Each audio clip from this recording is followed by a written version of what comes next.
We are officially only a couple of weeks away from the Tekken World Tour Finals, which is highly likely going to be the setting in which the reveal of Tekken 8 Season 3 is going to happen. And in this video, we are going to try to predict every single DLC that is going to be present in the next season for Tekken. And to do all of this as precisely as possible, we are going to apply the patterns of DLC choices from Season 1 and 2 into Season 3. And they are very clear when you think about it. Both seasons have gotten a couple of legacy characters. Season 1 got Eddie and Heihachi, and Season 2 got Anna and Armor King. Then they also got returning newcomers. On the first one we got Lydia from Tekken 7, and on the second one we got Falcon Rum, also from Tekken 7, and then we got what we could call the Wildcard character. On the first season it was a guest character with Clive Rolesfield from Final Fantasy, and on the second season it was a new character with Miari Su, which is a variation of Ogre. So it is very obvious the type of rules in which they choose the DLC for the game. So we're gonna apply those same exact logic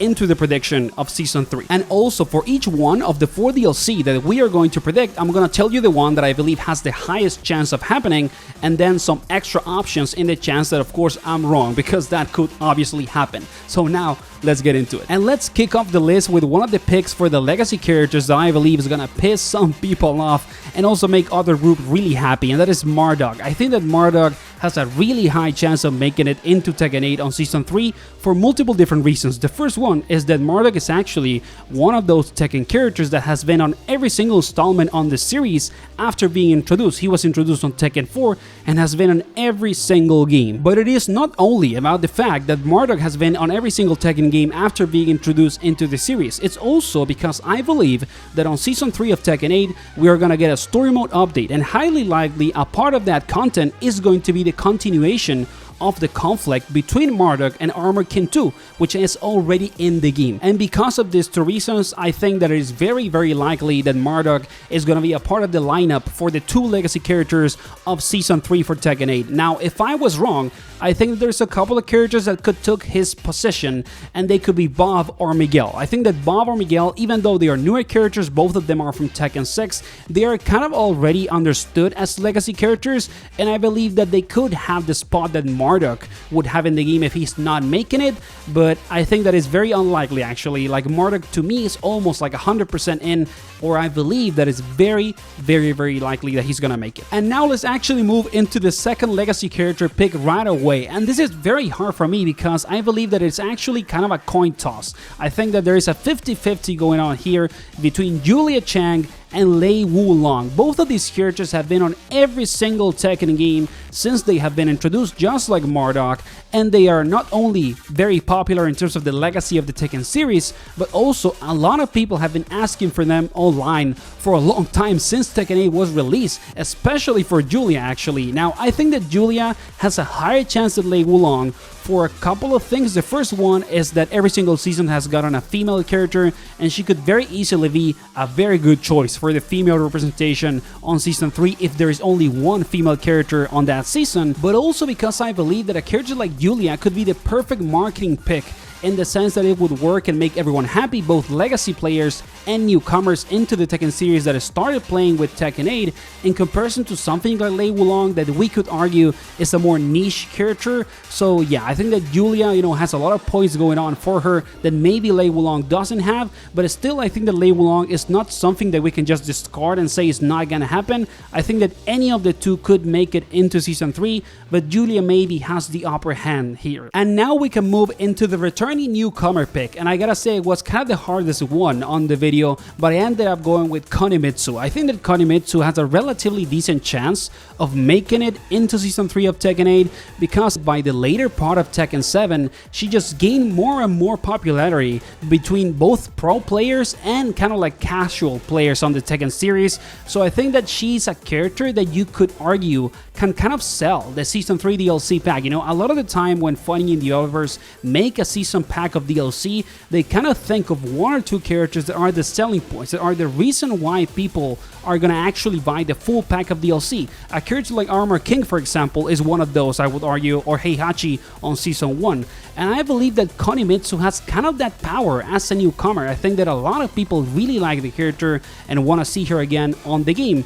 But there's also so many others that you could put here. For example, you could put Bob or Miguel here, like I said, for the first pick, because you could consider them kind of like returning newcomers since they are not that old and they were introduced on Tekken 6. It depends on who you're talking with, right? Then also this pick could be Katarina, for example. I think that there are just so many characters that you could put into this specific position that it is kind of the hardest one to predict. So to me, it's gonna be the pick for Konimitsu, but I believe this is actually the most vague position in the list. So let me know in the comments which one you think is gonna make it. Mishima, the world is too big for you to control.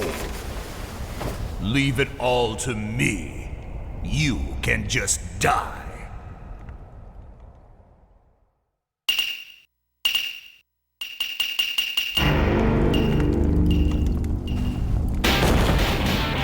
Bring it on.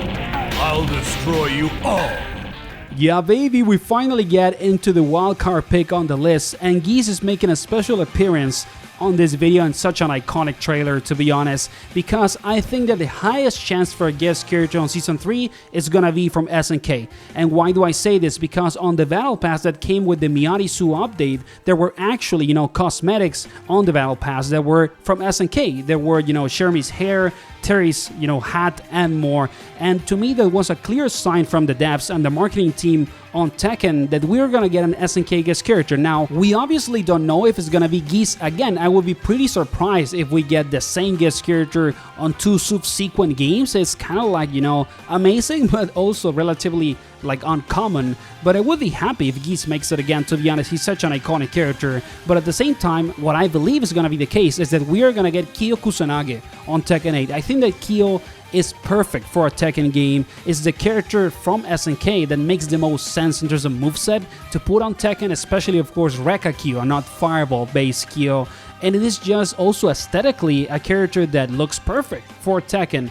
And I will be pretty happy if Kyo makes it, and I think that it is the best marketing move for both SNK and Bandai Namco to promote Tekken and whatever upcoming KOF game could happen in a couple of years if you put Kyo on Tekken 8. Now, it could also be maybe Iori Yagami, for example, or also an Art of Fighting rep, taking into account that SNK is working on an Art of Fighting reboot, maybe like Mr. Karate or Robert Garcia. I don't know what exactly, could end up happening, but I think that there is a high chance that the wildcard pick on Season 3 of Tekken is going to be a guest character from SNK. But now, what would be the options if we don't get an SNK guest character? And I think there's just so many. Of course, if we get a guest character from another fighting game, I believe it would be Akuma. I think that Akuma has actually a relatively decent chance of coming back from Tekken 7 like a returning guest, just like Geese, because Akuma in some way was kind of like introduced into almost the Tekken lore on Tekken 7. Even if it was only for that installment on the franchise, they could probably make some sort of weird thing with the story and make it even more, disorganized and add Akuma into it again. I don't believe it would be that weird. Then also, it could be a guest character from another fighting game franchise, but it is much more unlikely than maybe, Street Fighter or an SNK fighting game. And outside of kind of like the actual fighting game franchises, I don't think it's gonna happen. I don't believe we're gonna get like another Final Fantasy character or whatever other, third-party guest character. I think that that's gonna happen later into the lifespan of Tekken 8. And I would argue we are also not gonna get a newcomer. I think that it's very unlikely that we are gonna get another newcomer like Miyari-Su on Season 3. And the other case would be just an extra legacy character, like instead of fighting between like the pick for Julia Chang or Lei Wulong, we just get both of them and we don't get a guest character. I think that that's kind of like what's gonna happen with Season 3, and those would be my predictions of whatever 4 DLC is gonna happen for, the next season. So let me know in the comments what you think are gonna be the characters for Season 3 of Tekken 8 or the ones that you would like to see. Like and subscribe if you can to support the channel, and see you on the next one, guys. Take care.